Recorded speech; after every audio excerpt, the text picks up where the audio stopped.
Всем привет, дорогие друзья! Сегодня хочу поделиться с вами замечательным рецептом шоколадного бисквита.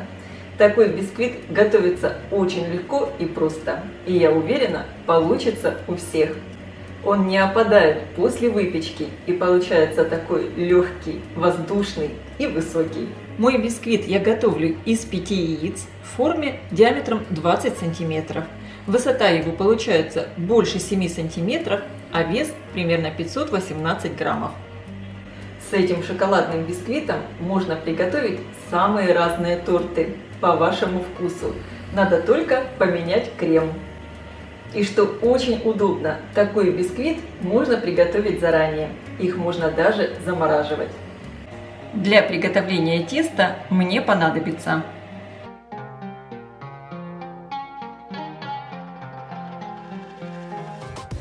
выпекать мой бисквит я буду вот в таком разъемном кольце.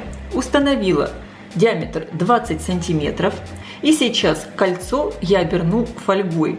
Здесь у меня даже 2 слоя фольги, чтобы фольга нигде случайно не прорвалась. Безусловно, бисквит можно выпекать в любой разъемной форме, какая у вас есть. На дно я выкладываю пергаментную бумагу. Форму я сразу переставляю в противень, чтобы потом ничего не надо было передвигать. Форму маслом не смазываем, чтобы бисквит легче поднимался, так как тесто, когда растет, цепляется за бортики формы.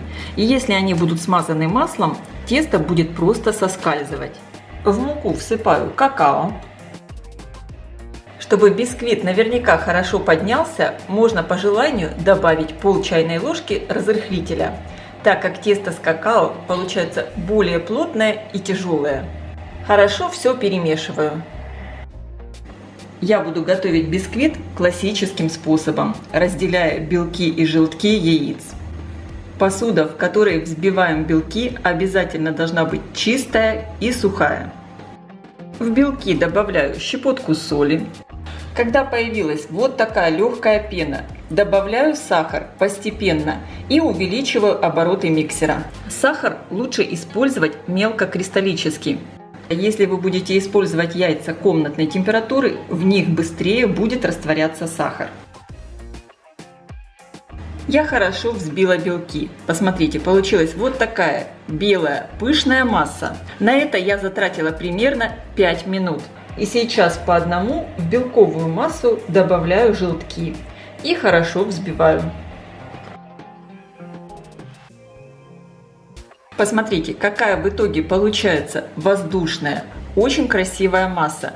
Она не растекается, она держит форму. Белки с желтками я взбивала еще примерно 2-3 минуты. И также сейчас в миску я добавляю экстракт ванили. Если вы будете использовать ванильный сахар, добавляйте его вместе с сахаром. Теперь в эту воздушную массу просеиваю муку и какао. Добавляю небольшими порциями и аккуратно вмешиваю. Вот такими легкими движениями сверху вниз, чтобы сохранить всю пышность у теста. Обычно я добавляю примерно в 3-4 приема. Вмешиваем все аккуратно, но вместе с тем следим, чтобы не было непромеса.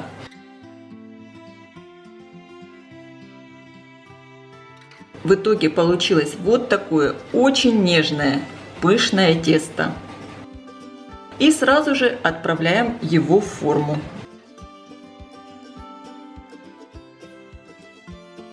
Разравниваю лопаткой. И можно еще воспользоваться вот такой деревянной бамбуковой шпажкой и прокрутить тесто по кругу. Тогда оно очень равномерно распределится. И теперь все отправляю в хорошо разогретую до 170 градусов духовку примерно на 40-50 минут. Конечно, вы смотрите по своей духовке, а также очень много будет зависеть от того, в какого размера форме вы выпекаете бисквит, из какого материала она изготовлена. Чем тоньше стенки формы, тем быстрее выпекается бисквит. Форму я ставлю на второй снизу уровень. Включен верх и низ духовки.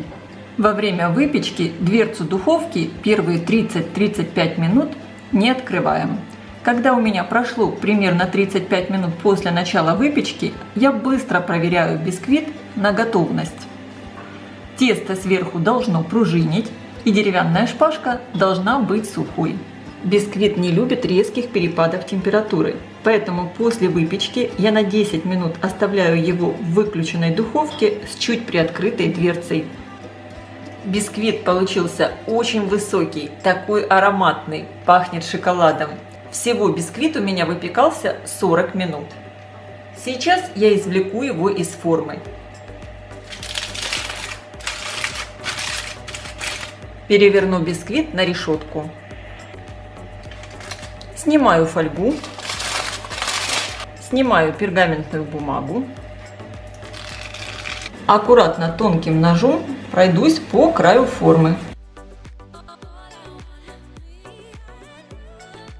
Посмотрите, какой красавец получился.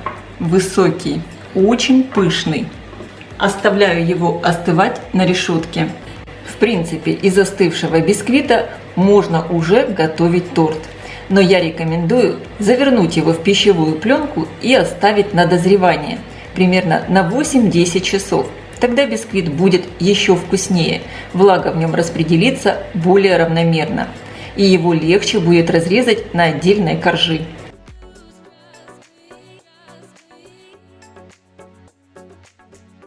Посмотрите, какой пышный, воздушный корж получился. Я желаю всем приятного аппетита, ставьте лайки, пишите ваши комментарии, делитесь этим новым видео с вашими друзьями в социальных сетях. Подписывайтесь на мой канал Люда Изикук Позитивная кухня. Всем пока!